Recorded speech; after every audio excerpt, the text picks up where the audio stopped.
Hey guys, welcome back to the Physio Exchange. Today, Cara and myself, we are going to answer a question from Sean from Johannesburg. He's a physiotherapist that wanted to know how we deal with patella tendinopathy. Cara, would you like to take this one away for us? So, with any tendinopathy, patella tendinopathy specifically, with this one, we want to start loading the tendon, and I like to incorporate an eccentric loading program. And as time goes by and the patient gets comfortable with those exercises, eventually we introduce concentric loading of the muscle as well. And then some manual therapy I incorporate would be some soft tissue release of the quad. The quad usually refers into the anterior knee as well, so releasing that is very important. And if there's any inflammation, which usually is, some cryotherapy in addition to your rehab exercises as well. Okay, awesome. And would you do anything addressing like load management through their training or exercise or anything like So yes, definitely you need to adjust their program. They might not be able to do their specific activity or sport that they were doing because that might exacerbate their symptoms or flare them up.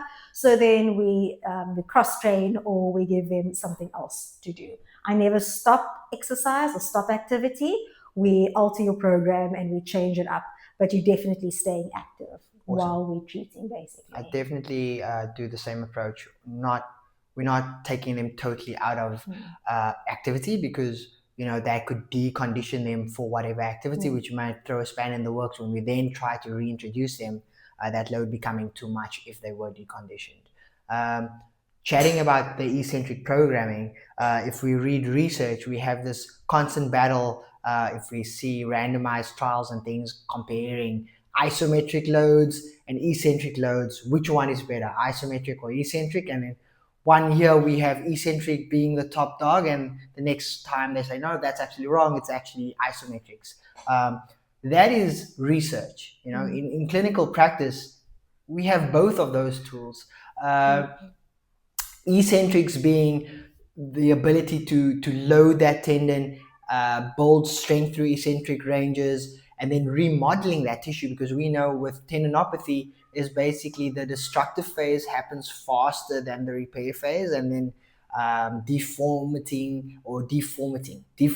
that tendon, and using eccentric loading actually just remodels that tendon over time. A longer approach, but necessary for that load. Where isometrics are then, again, in the beginning, works the initial phase. So great for pain. So if we have a pain inhibition to the quad, using isometrics or isometric quads in that beginning phases, that the patient can control that load, kind of desensitizes that area and then introduces load to that area. Yes, yeah, 100%. And that's always the building blocks to get to your eccentric program.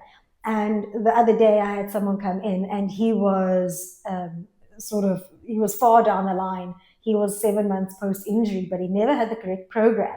So you think to yourself, I can start eccentric loading, but no, I took him back to the basics actually with isometric loading first, to get into his eccentric program, because we assess and we see if you can't manage the eccentric load, we take you a step back and we're like, right, you can't manage that load, let's go to isometric first and work your way up to the 100%. eccentric So load. exactly. I think sometimes we always want to get to the end point, so we forget to kind of fill in those deficits, the important deficits that builds that good foundation to build from there. So we should never be afraid to regress, so that we fill in those blocks. So I just want to say one thing. So I don't know if you wanted to mention this, but also once you've got your strength and your loading, obviously to get back to sport or activity, you need to then incorporate your absorption drills 100%, and do your sport specific drills before they get back to activity. reintegrating that tendon to do the work that that demand is being placed on. So to sum up, isometrics in the early stages, controlling that pain, bringing down pain inhibition signals, getting load to be introduced to that tendon, and then following on to remodeling using eccentric loads would be what I'm hearing, and building up that strength, and then going into concentric. Once that tendon is ready, introduce force absorption into that task, and then slowly guide them to return to sports, sport specific drills, and that. Under that big umbrella, we are managing load to keep that tendon 100%. happy. Yes. Yeah.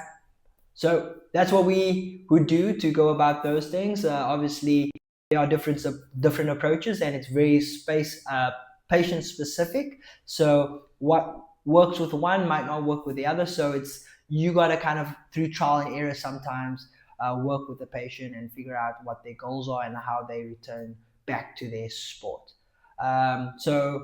Sean, we hope that answered your question or gives a little bit of insight on how we work with things. So guys, if you have any questions for us, please get to the website, ask us a question, and we'll do our best to help exchange knowledge. Thanks, guys.